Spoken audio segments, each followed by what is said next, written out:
Okay, can you hear me now? Okay, excellent. Let me before sharing my screen, I need to just give me a second.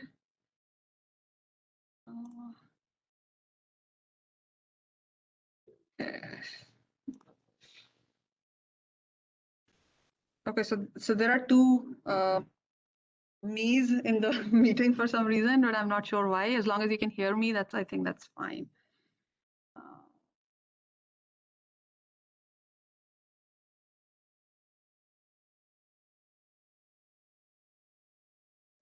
This is lecture 6, right?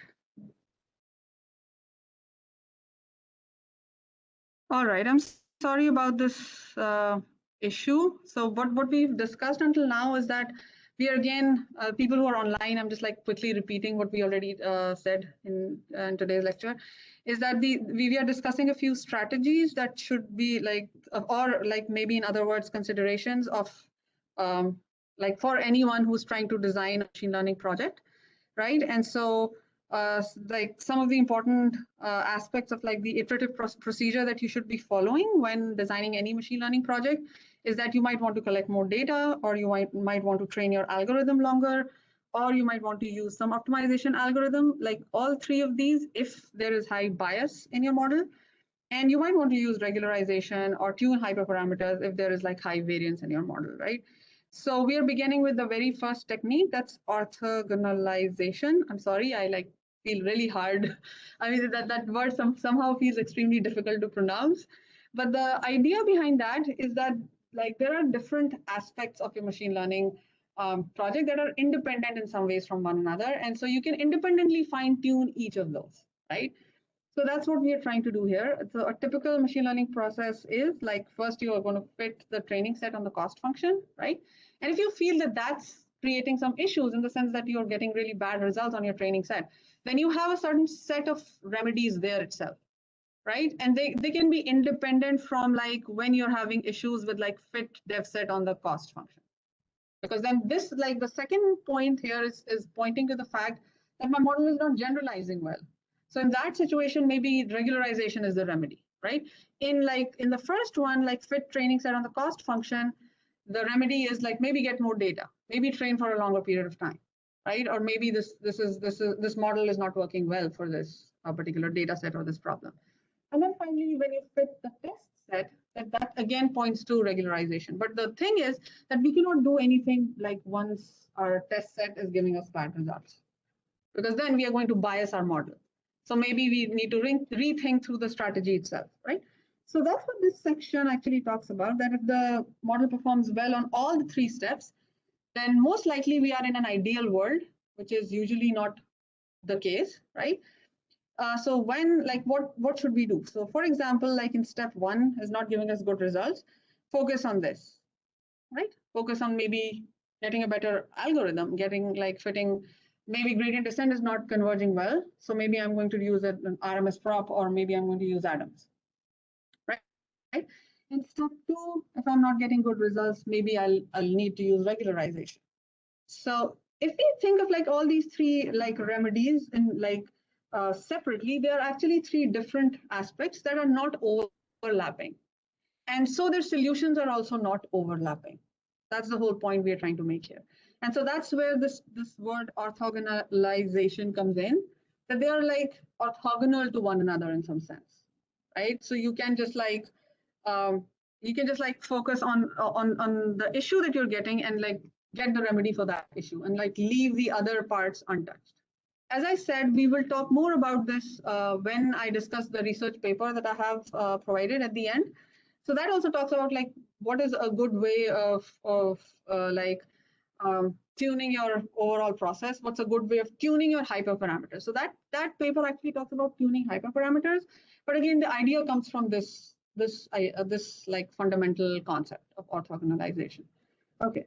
So moving on, the other important aspect of your model is the evaluation matrix. Again, you have seen that in your homework too, when and why evaluation metrics are like important, right? And why we need to use different types of evaluation metrics. It's not like one metric fits all, because it depends on like whether you're solving a regression problem versus a classification problem. That's the first thing, right?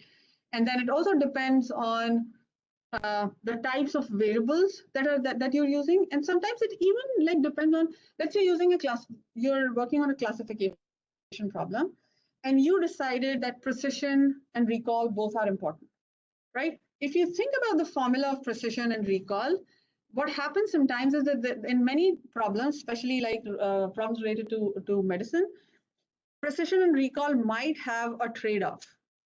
So what will happen is in some situations, like in let's say in one of your iterations, for the same data set, you're getting a good precision.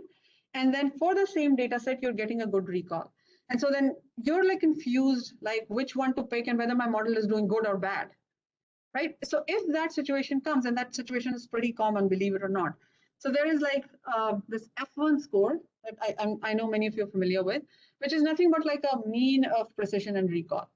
So the point I'm trying to make here is that you can come up with a new metric that encompasses both. Maybe take a weightage of both. So for example, F1 score is like a harmonic mean of precision and recall. Because like you're confused which one to pick. Like maybe it's a good precision, but not so much like with the recall, or like the opposite. So which one to pick? So maybe come up with a new metric that encompasses both of them, because maybe both of them are important for your model. Right? Or maybe like this is another good example, like sometimes like specifically with your deep networks, you will have some kind of like this situation, and I've seen that many times. So that's why I would like to write it down. And this second scenario that I'm talking about here is like, let's say you're running this like model multiple times, right? So you are taking care of like two things. This is the iterations, right? So you have iterations, and then you have like the accuracy. Let's say you've decided accuracy is the metric that you're using, right? And then you have like the runtime. And you will see that runtime is an important metric for your deep networks specifically, because you cannot like go on running them forever, right? So let's say like in the first iteration of your, like you decided this is my model, this is my parameter, these are my hyperparameters, and you just run your model, right? For some given iterations of the gradient descent, and you get like 90% accuracy, right? And then there is some like runtime. I don't know, like I'm just saying 1000 some seconds or something. I'm just like making this up here. Right? And so let's say in the second iteration, you're getting 95%, but this goes like to 10 to the 6. Okay, that's fine, but I'm getting like higher accuracy because like maybe in this iteration, I did some improvements in my model, right? And then maybe in the third model, I just did something like a 97%, but this runtime is like 10 to the 9 or even more than that, right? So now both runtime and accuracy are important to you. And maybe like when you go 10 to the 12 or something, your accuracy is touching like 98. Let's assume that, right? So like which of these models should you be picking? Like the first, the second, third, or like maybe a fourth one that's giving like 98%, but this like runtime is going 10 to the 12. So this is a difficult question to answer because like it depends on a lot of variables, like how important is runtime to you? Like depending on like what resources do you have to run that algorithm, right? And then how much is the like accuracy is important to you? That's another important question. And so it can be quite subjective, but sometimes what we try to do is that we try to solve an optimization problem for this, like to decide what my metric is going to be. So basically, I'm going to say like maximize my accuracy subject to some threshold for my runtime. So let's say I've decided that I'm not going beyond 10 to the 6. So my runtime should be like less than equal to 10 to the 6. So I've come up like with this new metric, which kind of incorporates both of them, accuracy as well as runtime. Because I have this constraint, let's say like my computer is not like responding at all beyond like when I'm running it for my runtime is going beyond that time. Like I don't know, maybe that is the constraint that I have. Or maybe you can flip that. Maybe you're okay with like some basic accuracy, right? And so you have that constraint that I'm fine with this range of accuracies. Let's say if it's like if it goes from 90 to 95, I'm okay with that. And just like minimize my runtime. So the key takeaway from this is that you can come up with your own metric And it's usually good to have a single metric versus like multiple, like many of those. The reason behind that is then it's difficult to justify, specifically when we are getting trade-offs between the two metrics, and it becomes difficult to justify why I use this model versus the other, because then maybe somebody can argue, okay, on the other metric you are getting better results. So that's why it's a good practice to come up like with a single metric for comparison, right? So maybe this might take some time for you to figure out that this is going to be the metric that I'm using. For example, for classification problems, F1 score is a good choice, I would say, because it takes into account like both precision and recall. But in some problems, you just know that it's only precision that's important to me. Then that's fine. The important point here, the basic idea here is that try to minimize the number of matrix you're using in your models. Okay, so that's an important. Any questions, doubts about anything? Let me see people who are online. If you have questions, just like feel free to type in the chat window and I can like check those. All right.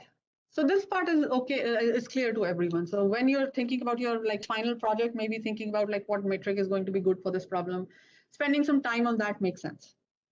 Okay, the other thing, like important consideration for any machine learning project and specifically deep networks is hyperparameter tuning. We have talked a little bit about it. We know that hyperparameters are different from parameters because parameters are something that I'm learning from my data.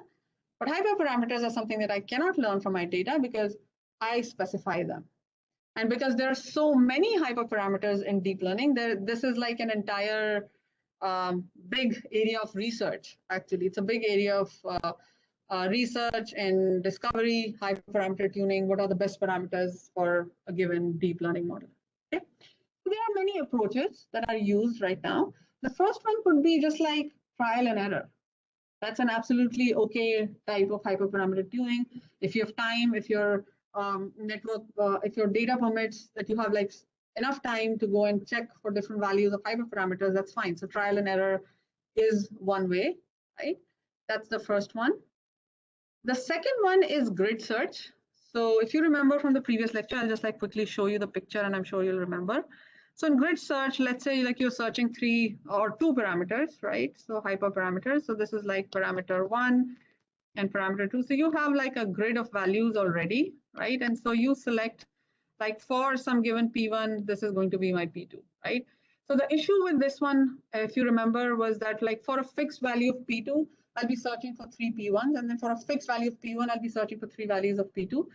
Now, if P1 wasn't a very important, like it's not, let's assume this wasn't a very important parameter, it's not impacting my model as much or the output as much, then I just like simply wasted time like looking for those 3 options. So then we came up with the random search, like instead of that, you have like these random points in the space. And by the way, this could be like a higher dimensional space as well, depending on the number of hyperparameters we are searching, right? So this is P2, P1, and so like you pick some random value, and then like you take that value for P1 and P2, and then you go from there. So this has proven to give better results than grid search. Now, we already discussed these two. There are 2 other techniques that are now more common and have been adopted in like when designing your deep network models. And they come from the idea of like Bayesian optimization. So Bayesian optimization is nothing but a Gaussian process. If you haven't come across that term, that's okay. I can give you a high level idea of what that is. So basically, what we are doing until now, let's say a regression problem, and maybe I need to write this down somewhere. Here should be fine.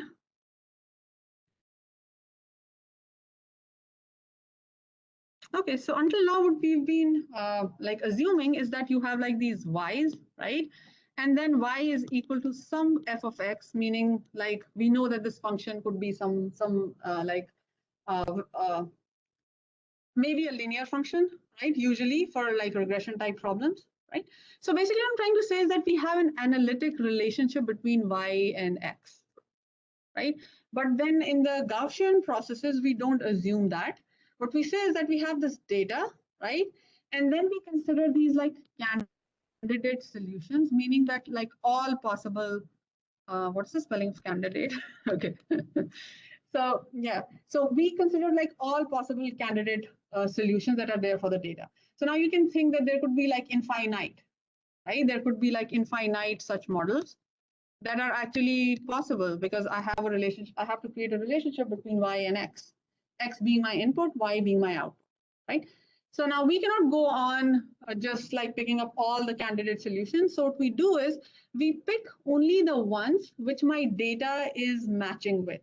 And so like you can think of like there is this like data, some points, and then maybe like this was a candidate solution, and then this is a candidate solution, and like many others. So I just pick the ones that like my data falls in line with in some ways, right? And how do I decide that this data falls in line with only these two solutions? Well, I check something that's known as the Gaussian prior. And what that prior is, it's more like every data point, like think of every data point as a random variable. And I'm saying that all these random variables together have a joint probability distribution, right? So whenever a new point comes in, I can say that this new point, the probability of finding this new point in this data, given like whatever probability distribution I assumed for the rest of the data. So usually this comes out to be a normal distribution, or it's also known as a multivariate normal distribution. And then once you've like assumed that, and most likely that is the case, then you can do a lot with it. But how? So there's something that's known as like these kernels, and I'm sure you've come across this word kernel. Again, a fancy word for defining a function, right? Why do we use kernels and like Gaussian processes? Because like with this function, maybe I can come up with some generic function that has like some mean and some standard deviation and some other parameters, right? And then using those parameters, I can find, let's say, a distance between any 2 points in this distribution. So if somebody gives me like x1 and x2, there are many different types of kernels. So again, think of these as functions that are derived from some distribution. And so I can say, okay, yeah, that's the distance between these 2 points, right? So that's a high level. This is how this Gaussian process works. And this is how we derive these hyperparameters in this one, in this Gaussian process, right? So it uses a set of previously evaluated parameters and resulting accuracy to make assumptions about unobserved parameters. So you know how we are doing. So instead of like saying that this is the function that is like this, it's a linear function between y and x, I'm saying there is some joint probability distribution from which the data has been picked. Right, so that is enough for you, like for this course. If it was like the machine learning from data course, I would go into the derivation of that. So yeah, we are safe there. So we're not going into that. But however, there is this like nice link that talks about Bayesian optimization for hyperparameter tuning. So if you just like quickly go through this, you will know that this is what I'm talking about. And knowing this helps because there are many other techniques that are based on this. And those other techniques are that they use different types of kernels. So you can use any type of kernel to describe that distribution. And then depending on like how that kernel is defining the distribution, you can like pick points, right? So think about like there are some data points already there. And I figured that this is the kernel that describes these data points. And using that kernel, I can predict that the new point is going to be close to those. Right, so that's the fundamental idea behind this like Bayesian optimization technique. This already talks about what I talked about, like the fact that we are not assuming a good analytic relationship between y and fx.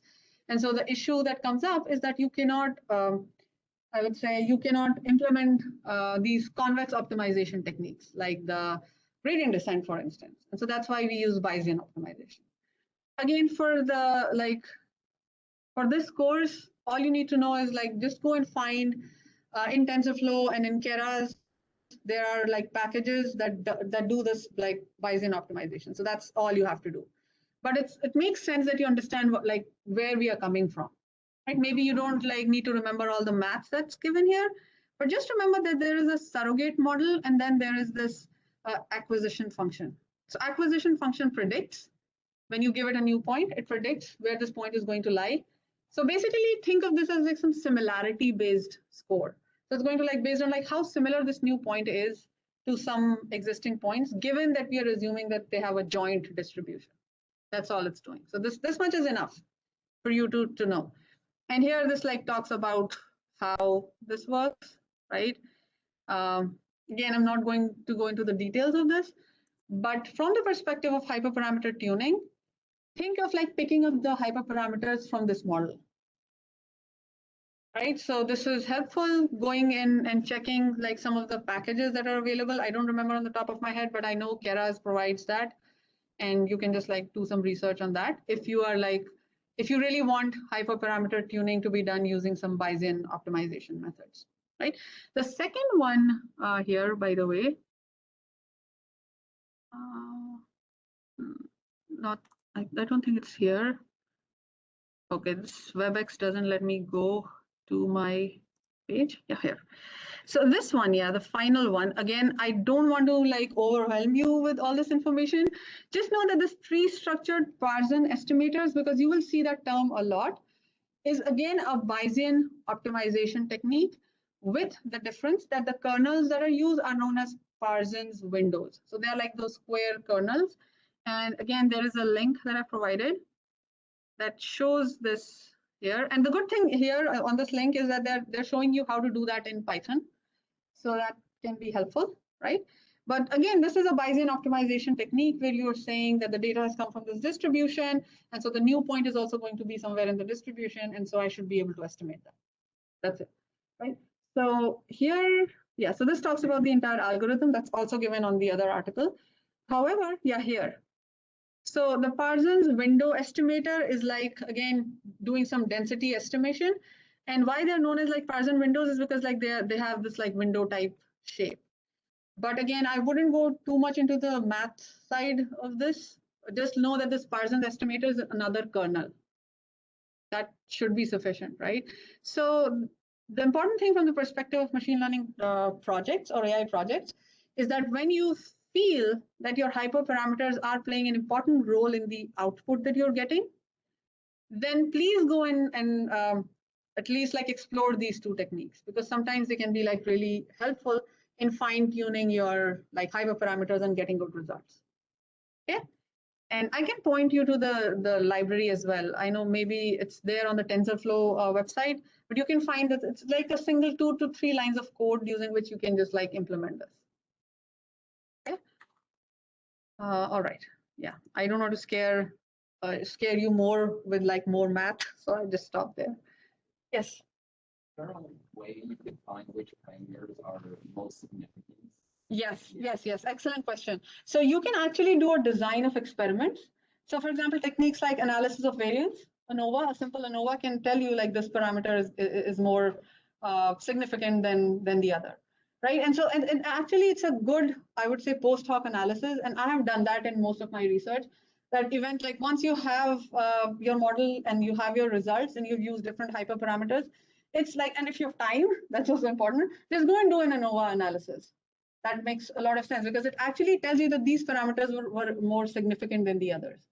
And then that also helps you, like maybe the next time you do the same thing, you just like drop those parameters. Other questions? All right, you will have, yes, go ahead. The runtime is very long. Yeah, that's a, I have faced that, as I said earlier, and you have to restrict that sometimes yourself. So for example, if your like algorithm is running for days, then obviously you have to do early stopping, and then you've already introduced some kind of bias by doing that. But regardless, I think it's a good practice to, at the end, do some kind of like statistical analysis to see like which hyperparameters are impacting your model more, because that also makes it more reproducible if you think about it, right? Like if somebody else does the same on the same data set, they know that these hyperparameters are more significant, and then maybe they focus more on that. Yeah. Other questions? All right. All excellent questions. One quick point that I wanted to make, and maybe I forgot in the grid search and like the random search, is that sometimes we try to search for hyperparameters in the logarithmic space rather than the actual space. specifically for parameters like this, like learning rate eta. And why? Because this eta has to be small. And so if you're like doing a search within like from 0 to 1, and you're like randomly searching, then it like, and if it's like a uniform distribution, then usually it's going to like search like 0.1 or 0.2 or 0.3. And so it will miss out that 0.1, sorry, 0 to 0.1 space. And mostly like my parameters lie in that space, right? So for that reason, we use like usually do a search for certain hyperparameters in that logarithmic space. Again, that's up to us because we will have to figure out that this parameter might take those small values, and so we'll have to go and search in the logarithmic, right? Okay, you all must be wondering that there are so many considerations for just like one machine learning project, but that's what it is, right? Okay, something that we haven't discussed before, feature pre-processing. I know in many of your projects, I've seen many of you doing this, and that's a good practice, but because I haven't like formally talked about it, so I just wanted to discuss this a little bit more because this is also an important aspect. And going forward, when you work on more complex projects, this is going to be an important aspect there. So what is feature pre-processing? Now, you pick a public data set usually for every project that you're working on, right? And then it's like raw data, if you think about it, like somebody collected that data, or maybe we extracted it from somewhere, and then you just start working with it. And so like there are different features, and there are different like things that are not, that shouldn't be kept in your data because they might impact your overall learning process. For example, some very simple things are like missing data, right? Or NaN values, you've seen those, right? Or like outliers. So it makes sense always to just go and visualize your data first.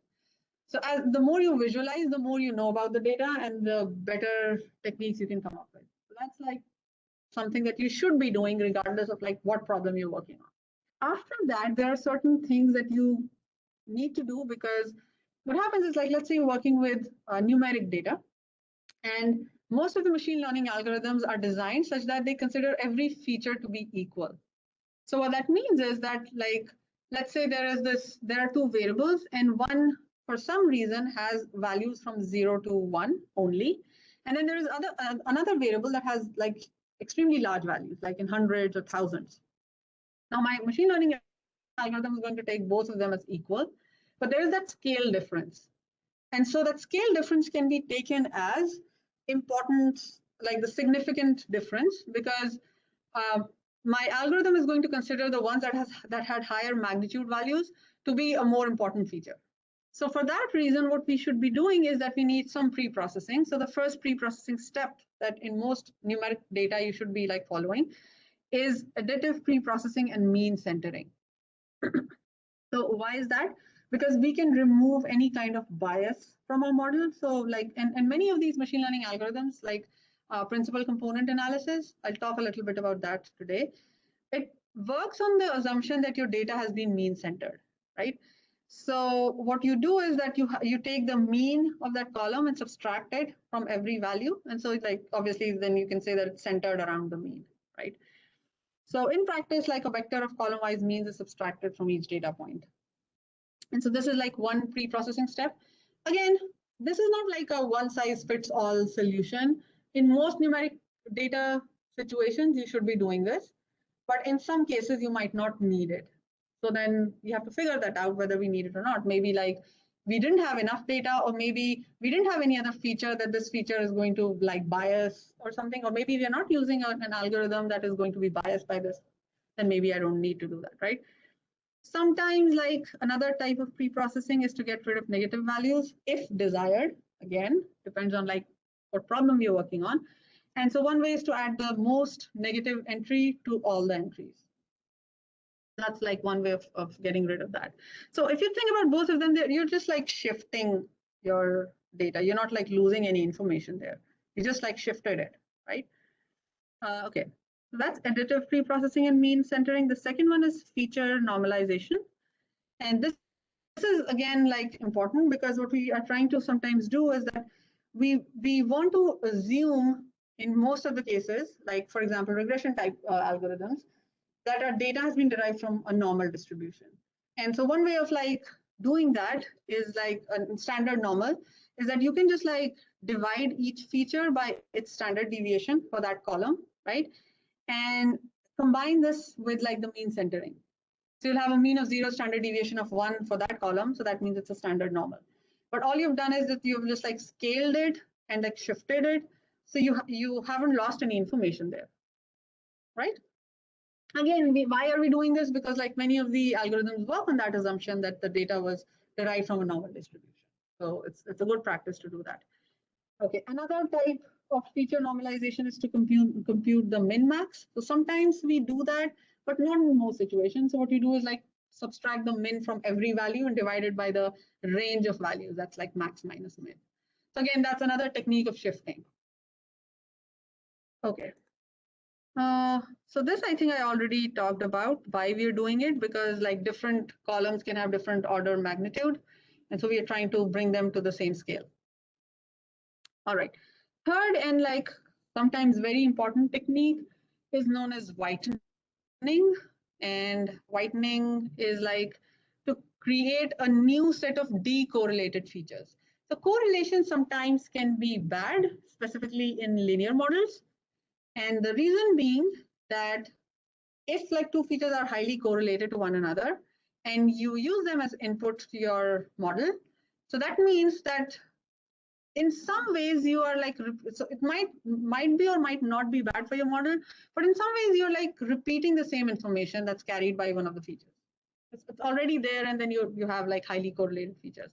So sometimes what we do is, and also like when you have a lot of features, so you're working in this like very high dimensional space, and high dimensional spaces are bad in terms of a lot of things. It's difficult to work in a high dimensional space. So it's better that you come down to a lower dimensional space. Okay.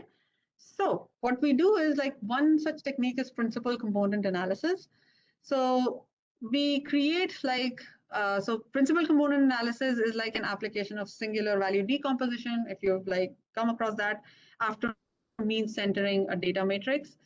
So let's say like my data matrix is like an n by m mean centered data matrix, right? And C is my covariance matrix, which is obviously going to be square n by n, right? And that gives the like, so these are like the covariance dimensions. So we can say that this like covariance matrix is like D transpose D over n. Okay. No need to like worry too much about the math side of things, but understand the conceptual part. Now the eigenvectors of my covariance, so what is my covariance matrix? It is going to give me the relationship between like every I and j, right? So basically it's going to be a square matrix where you have like these values. So let's say you have like 1, 2, 3, and then 1, 2, 3 features.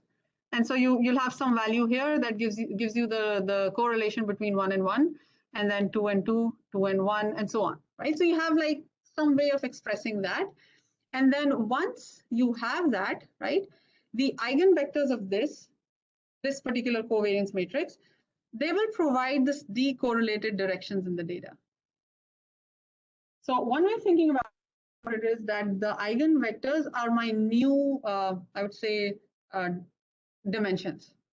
I just like get rid of those features, my original features, but I come up with this like new set of features based on the eigenvalues. So I will get the eigenvalues for all these uh, like within my covariance matrix, I'll get the eigenvalues and the eigenvectors, but then I'll check how high the eigenvalue is. So maybe I can sort them and maybe pick the top 3 or top 4, because if you think about it, what exact information is this eigenvalue and eigenvector giving me? It is giving me the information of the highest, like the direction of the highest variance, right? And so in terms of like my machine learning or like data analysis side of things, I am mostly looking at like my data set in terms of like how much variance can I explain by this data set? That's what I'm doing. So maybe some of the dimensions are explaining the overall variance for this problem more than the others. So in order to determine which ones are the, like which of the features are the ones that are describing this variance more, I will calculate their eigenvalues and eigenvectors. So think of eigenvalues and eigenvectors as something that is giving me the variance of that particular dimension. So I'm just like going to pick that up, the ones that are higher, because maybe the ones that were lower are not giving me too much information about the data anyways. So let me just discard them. So now the good thing with this like overall process is going to be that I somehow keep the information from my data set intact, in the sense that I picked the ones that were anyways describing most of the variants. And then I also came down to a lower dimensional space. So let's say if I had 10 features and the overall variance was described by only 3 of them, then I just picked 3 of them. And then it's easier to work with those 3. Okay, so again, dimensionality reduction and this feature selection through principal component analysis is extremely easy in Python, hardly 2 to 3 lines of code again. So the important thing to understand is that this is like what's happening under the hood. It's picking the features with the high. So these are new features now. Just like think about it, that we've created a new like sort of system and transformed my original data to that new space. Okay, so I think this link actually gives you this nice picture of this entire process of whitening, right? And so it's like a transformation. And I think this picture talks about it. So like weight and height, let's say there were like only 2 of them, right? And so they were highly correlated, right? And then you created like decorrelated features using eigenvectors. And then here, like on the right-hand side, you get this maybe the same features, or maybe you want to drop a few of them, but you get decorrelated features, right? So again, this actually talks about like step-by-step how we want to do this. Like, so we have the data, we do mean centering or zero centering, then get the covariance matrix. From the covariance matrix, get the eigenvalues and the eigenvectors. If you are intimidated by the term eigenvalue and eigenvectors, just remember these are the vectors for every feature. They're explaining the variable, like the variance that's described by every vector, right? And then like whitening or sphering. So there are 2 different types. I think PCA is the one that's most widely used, but there is like the other one as well. And this also talks about the mathematical intuition if you're interested. But more importantly, I think it had the Python implementation as well. Yeah. So here is the Python implementation, right? So just like going over that will help you understand how this happens. Again, this is again a feature. Let me go back. So this is again a feature pre-processing step. You might or might not need it because it depends. Like if you have a very high dimensional data, you might need it. But if not, maybe you don't need it. So each of these steps, again, depend on like the problem that you're solving, the data set that you have, and other things. Okay? Yes, go ahead. So, vector data, your eigenvector base is going to be normalized. Yes, yes, yes. That's an important, yeah, that's a good point. And yes, it will be. Yeah. Other questions?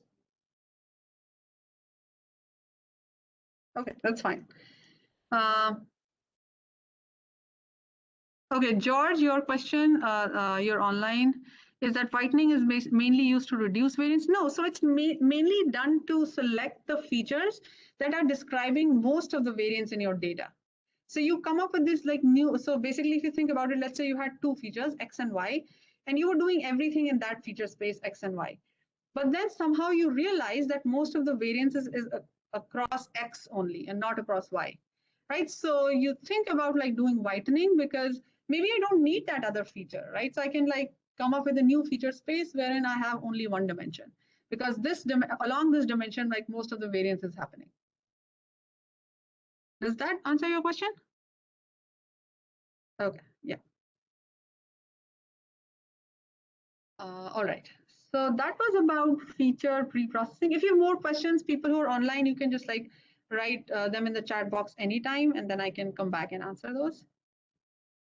All right. So the other thing that's important, and again, we have discussed this before, but why am I bringing this again and again? Because there are more initialization techniques. So remember, we discussed that earlier that you shouldn't be initializing your like weights with 0 because of the symmetry problem in a neural network. And so, of course, like initialization is more important in neural networks due to stability in the training process. Because think about like activation, like depending on how you've initialized your weights, whether if they are too small or too big, they are going to impact the subsequent layers. And so like in a logistic regression, you just like initialize with something and then that's okay. because then there is no other layer that's going to be trained based on this input, right? So that's why this is like extremely important. And what happens is that sometimes your signal or the output that you're sending out from every subsequent layer can like keep going stronger, or it can keep growing weaker, which is why this initialization is so important.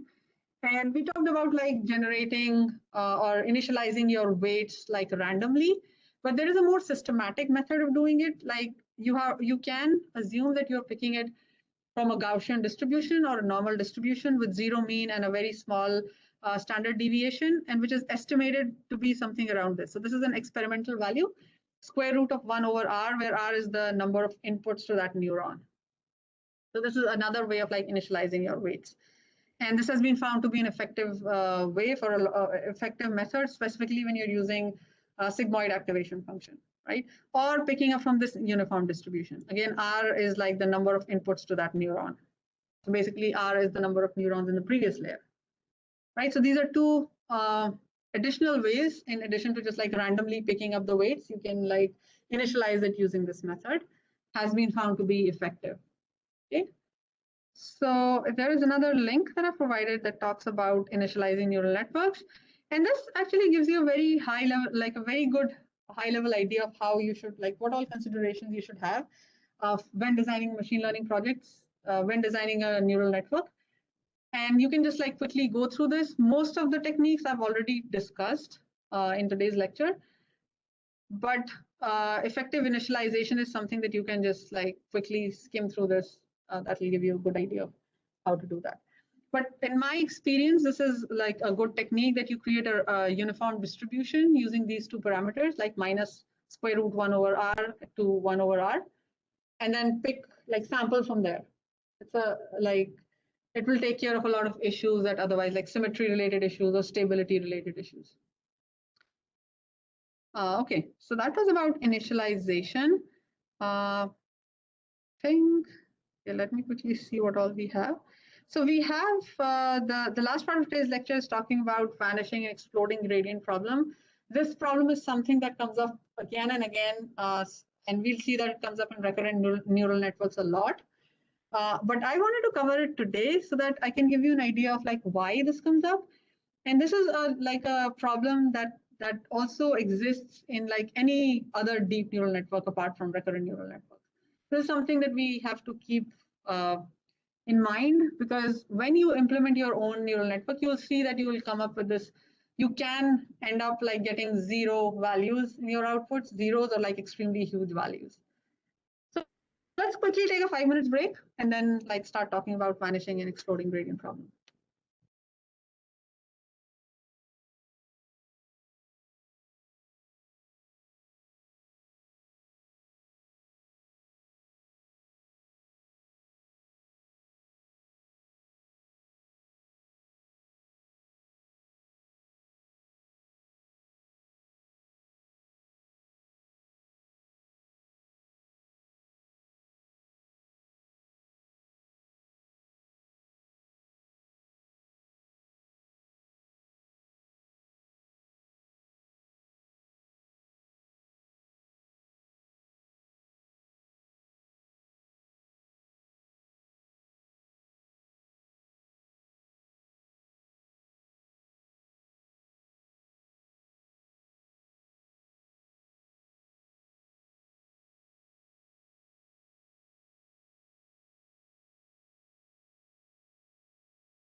All right, let's begin. So another important consideration in any like neural network is this vanishing and exploding gradient problem. You'll see that this is going to be a real big issue with recurrent neural networks because we know what's happening in our feed forward networks. So there is this like forward propagation step where like at every node you're doing like two calculations. The first one was like summing up, right, the z value, and then you're doing the sigma, which is like the a value, right? That's what we said. And let me like write it down so that we are on the same page. So at every node in any given layer, so basically what you're doing is you're computing this z x plus b, and then you're doing this a, which is like the sigma of z, right? That's what we've been doing. And of course, like think of this in the vectorized form because like for every layer you'll have like the vectors of these z's and a's, right? And once you get the output, let's say that was the loss function, which is like y hat a y, which this y hat is nothing but like the a of the final layer, right?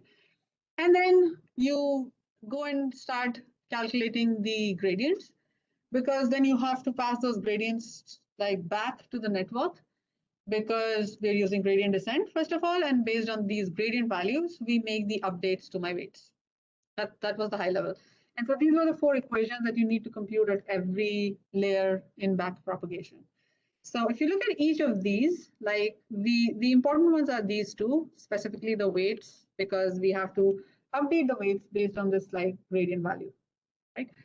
And if you look at these weights, and like this thing is happening first of all in every layer. So this is like a recurrent relationship between like one layer and the other, right? That's the first thing.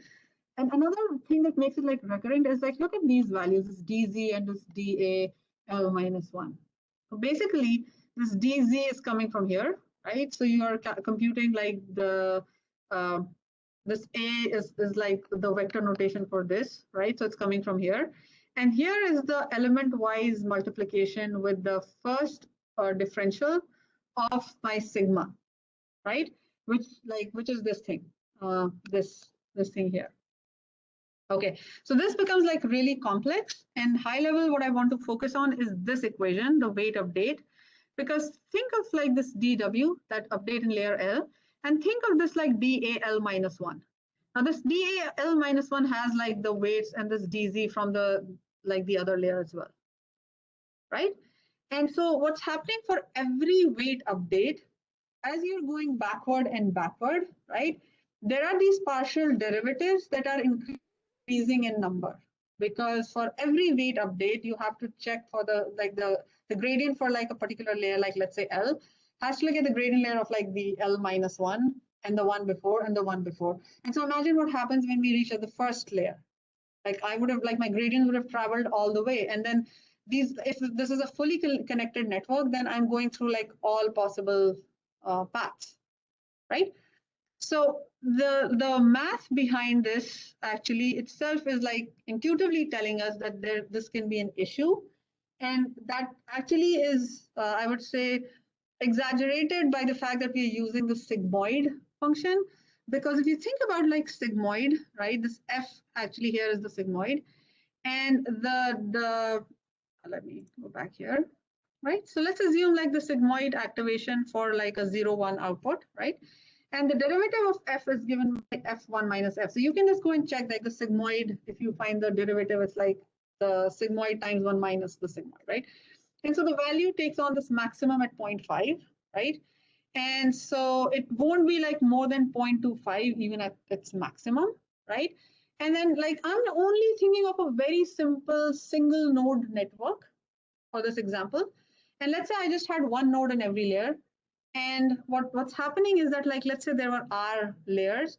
So after R layers, I would have come down to this value, like 0.25 to the R, because I keep multiplying those maximum values to get the weights. Right, so just like get the high level idea that this is the best that I can do. So it's like 0.25 to the R and goes like really, becomes like really small. Right, so that's one scenario. That's just one scenario with just, I'm only thinking that there is just one node in every network. And based on that, I did this analysis and it tells me that it's going to be of the order 0.25 to the R. So if there are 10 layers, then 0.25 to the 10 is like a very small value, right? And then think about like, usually we have a much deeper network these days. Okay, so that explains why we have this vanishing gradient problem. The flip side is the exploding gradient problem. And this exploding gradient problem comes from the fact that, let's say you started with like very huge weights. And so instead of like making them small, it will just grow because let's say the value was greater than 1 somewhere. So then it's just like going to blow that up. And it is happening somewhere because of the way we are like back propagating the errors. And in like add to that the activation function that we have. So obviously we cannot do anything about the way we are propagating the gradients because we need that information for the gradient descent. But maybe we can do something about the activation function. Because it's like, if you think about it, in some ways, this is the sigmoid that's giving me this, like this is the max that it can get. And so I have like the 0.25 value and so on, right? And so the derivative of that. So one way of dealing with this issue is that I can choose an activation function that has larger gradients. And sometimes choosing initial weights to be higher also helps. Like not always, but sometimes it helps. So like maybe the weights that you initialized your network with are not too big, not too small, then it somehow solves that issue. But in most situations, it does not. In most situations, what happens is you end up like exploding your gradients, become like getting really huge values. So another like very well-known technique is to have some other activation functions. So I've like listed a few of these. The first one is like initialization techniques. Sometimes initialization helps. If you've done the right initialization, then maybe you will get rid of like this exploding gradient and vanishing gradient problem. This here is a research paper that talks about it. So again, I would say that these are more like um, extra information or things that you should be doing once you've figured how to implement your neural network. And these are subject to the problem that you're solving. It's not like a solution to every possible problem, right? But these are some of the ways in which you can like try to some ways deal with that, right?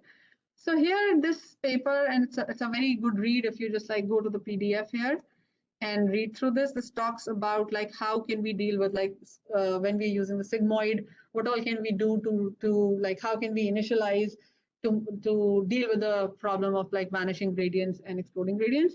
But I've summarized this paper here. So what it's saying is that the variance of outputs of each layer should be equal to the variance of its inputs. If some of this show that, so if somehow you're able to maintain that, somehow they have comparable variance, and then the gradients should have equal variance before and after flowing through a layer in the reverse direction. That means in back propagation. Then you can, in some ways, avoid this issue of vanishing gradients, right? And I know for sure that Keras has a variance scaling initializer that you can go and explore. So this can help kind of maintain equal variance, right? So I think if you go to the official site and just like search variance scaler or variance scalar initializer, it's going to come up with the module, I think. So you can go and explore that. So it's very easy to implement. Again, like I think hardly 2 to 3 lines of code, but the fundamental idea for that initializer comes from this research paper. So going that, it's like worth a read. That they're showing that if the variance somehow is balanced, between the inputs and the outputs, then that's one way of like taking care of that the gradients don't vanish or they don't explode. Okay. The other way of like dealing with this, as I said, like some part of this issue can be attributed to the sigmoid itself. So then maybe we can choose a different activation function. And for that very reason, the activation function known as Relu has become very popular, right? So like the activation functions like sigmoid and tanh have this issue of like vanishing and exploding gradients because they're pretty much the same. Tanh, if you remember, is just like a scaled version of sigmoid, right? So then we can use Relu, and I would highly recommend that like once you're doing your first deep network project, try like maybe experimenting with sigmoid and Relu and see the results. Like maybe create a very basic small network and see the results, because Relu has gained a lot of popularity for a lot of reasons, and one of them is like it deals better with this vanishing gradient problem. So basically what it does is it outputs 0 for any negative input. So it just like kind of scales it between 0 and like infinity, right? Now, again, unfortunately, Relu is not a perfect pick for intermediate layers of the network in some cases, and it suffers like this issue of dying Relus. You might come across this a lot, this word.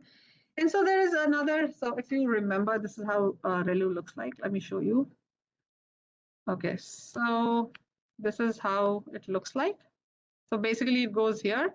And then if any value is like 0 or below 0, it's just going to make it 0, right? And so if there are a lot of negative values, let's say, it's going to make all of them 0. And so again, we are back to where we started from, because again, I'm having the same issue of like vanishing gradients, right? In some cases, it's helpful because it's a way of like regularizing your network, right? In some ways, you were regularizing it. But in some case, you might just like miss all the output. So then there is a remedy to that, and that's known as the Leaky Relu. Yeah, believe it or not, that's the name. And this is what it looks like. So this is the Leaky Relu function. Now notice this thing here. Now in my original Relu, I didn't have this thing, right? So there is a slope that they've provided in addition. Like, so earlier the original Relu was like it's 0 here in this range. But now with some slope, and by the way, now that the slope thing, I know everybody must be thinking like, what slope, how much slope? So that's a hyperparameter again. You get to decide. So again, like the list of hyperparameters grows as we make our model more flexible. Yeah, so that's the, I think, cost that they come with. But then it gives you flexibility, and based on the domain knowledge that you have and based on the problem that you're solving, there are some known slopes that you can use. So that A is the slope beyond the 0 value, right? So how is this helping? Well, this is helping because the amount of leak, so that's the leak, that's why it's known as the leaky Relu, it will be controlled by the slope of that function, right? So the smaller slope for the leak ensures that that each neuron, right, is powered by this leaky Relu will not die at least. So maybe if you're thinking that like a lot of neurons are dying, right, because of the original Relu, then maybe you can come up with a very small value of alpha, and that should do the trick.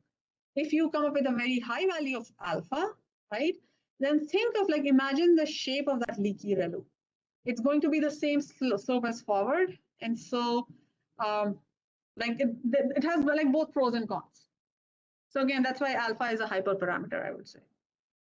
Right, so those are some of the known, I would say, remedies to this issue of like the vanishing and exploding gradient problem. We will discuss this more, as I said, when we talk about recurrent neural networks, because you will see that back propagation in recurrent neural networks is even like more complex than the ones that we have in our normal neural network.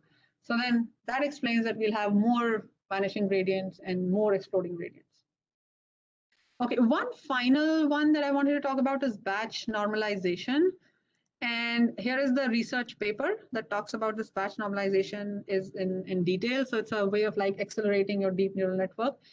And I have like summarized this paper here, right? So these are the key points that this paper is actually talking about, right? So basically what you can do is for every layer, you can add an operation in the model just before or after the activation. So maybe you can add something or you can subtract something, some operation. And this operation should like be like simply like doing a zero centering and normalizing each input and scaling and shifting the result to some new parameters in like every layer. So what will happen with this is that the operation will let the model learn the optimal scale and mean of every layer. So again, going back to the same idea of having equal variances before and after.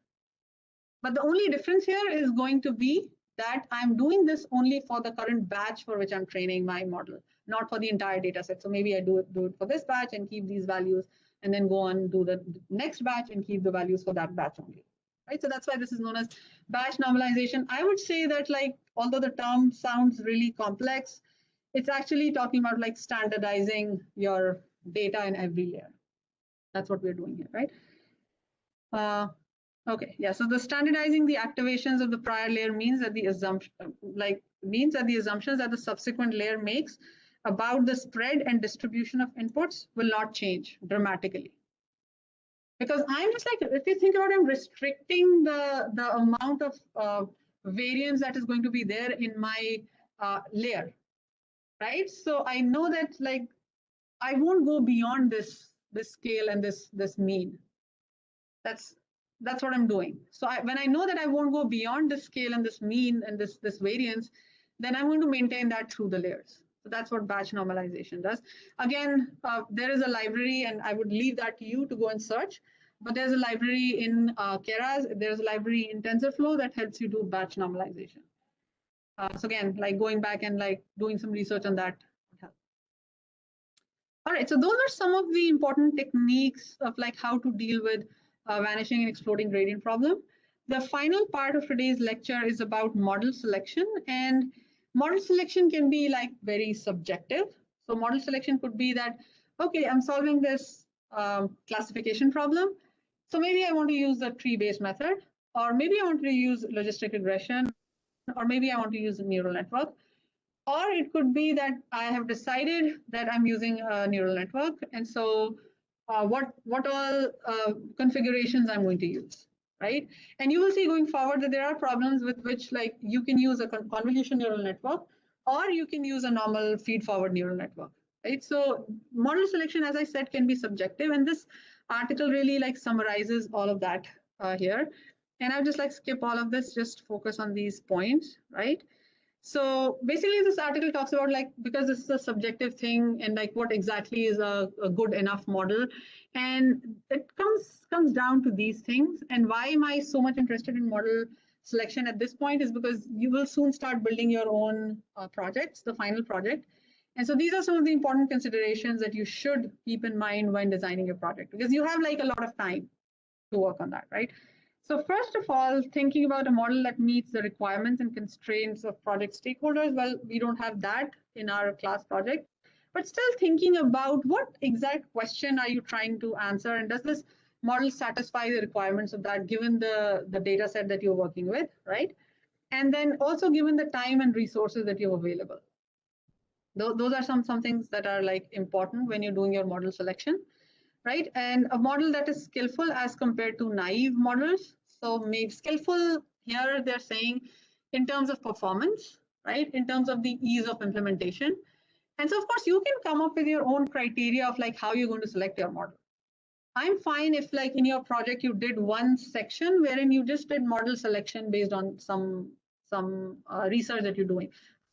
For example, maybe you picked up a data set and you tried implementing a decision trees, and you see that the results are not good enough, and you know why the results are not good enough, and so you decided the neural network as a remedy, right? And so describing that in your project would be, I think, a good like section to have. And so model selection is anyways an important part of any machine learning project. Right, and then finally, a model that is skillful relative to other tested models. As I said, you must have tested other models, and you said, okay, this one works better with the training set, and so I'm picking this up. So just quickly going through this like model selection process, and this eventually talks about like these different pipelines, and it says that depending, and as I said earlier about orthogonalization, that you have like these different aspects in your project, right? And so each aspect impacts your final decision of like which model you're going to pick up. And maybe like these different aspects of your model may overlap with that final model selection process. Right, so I would say like quickly going through this article would really help you when you get started with your final projects, and that's why I've provided this link here. And finally, I wanted to go over this research paper that I think answers the question that was asked earlier, like how can we know which hyperparameters to use, and like what should be I would say a more systematic method of picking up hyperparameters, right? Because now you're like familiar with hyperparameters, and now you know that in a neural network there are so many hyperparameters to adjust, right? So if I quickly go down and look at this. This section where it talks about like orthogonal array concept. So what they're saying is that you can come up with something like this. Like look at this part here. And okay, so these are like known as, so in design of experiments, this is like an orthogonal like array cube type technique, wherein like let's say these are the hyperparameters that you wanted to like fix, right? And so you can come up with your own design of selecting hyperparameters. So I'm going to explain to you what's happening here. So this is like factor 1, factor 2, factor 3. So these factors are nothing but hyperparameters, right? So let's say this was hyperparameter 1, hyperparameter 2, hyperparameter 3, right? And this row number is like your like model run maybe, right? Or an iteration in your model, whatever you decide that to be. So based on like these hyperparameters, you will already decide what levels this is going to have. So for example, let's say for this hyperparameter, let's say eta, I decided I'm going to check for like 0.1, 0.01, and 0.001. Right? So I have to decide before I actually start training my model. Okay. So here I decided that I'll have like three levels. That's what I decided. I'll have like 3 levels for this eta. So let's say factor 1 was eta, right? And then let's say factor 2 was my epsilon in my Adams optimizer, right? And maybe I decided that this one is going to be like 0.5, 0.25, and 0.1. So again, maybe I decided again 3 levels. Maybe I could have decided like, I don't know, 0.05, 4 levels. That's also fine. But then I have to be sure that I'm going to work with these 4 values only, right? And so basically what I'm saying is that this factor 2 has 4 levels. And then again, there is another factor 3, again, some other hyperparameter alpha or something. And then it has like, again, some number of levels. Okay. Now here, this table actually is a combination of all possible combinations of like 3 times 4 times 2, right? So I will come up with like all possible combinations, like 1 combined with both of 1s, and then like, so you can see that here, right?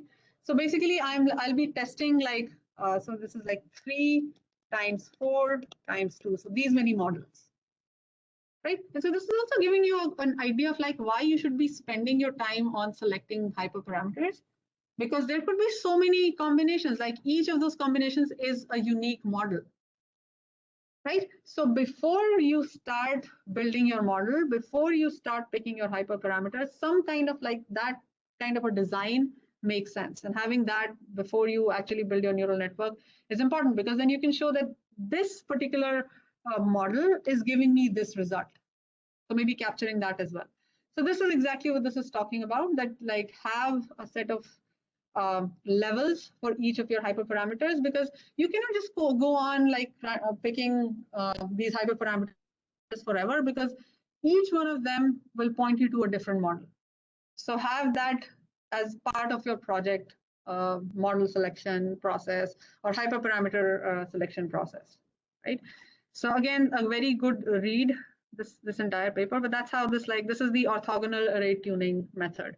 You're creating this array where you have like every row in that is like a unique value in this space of like, so this is a 3-dimensional space because I have 3 factors. It could be any dimensional space depending on like how many factors do you have, right? So basically you're searching, like these are the points here, right? You can see these red dots.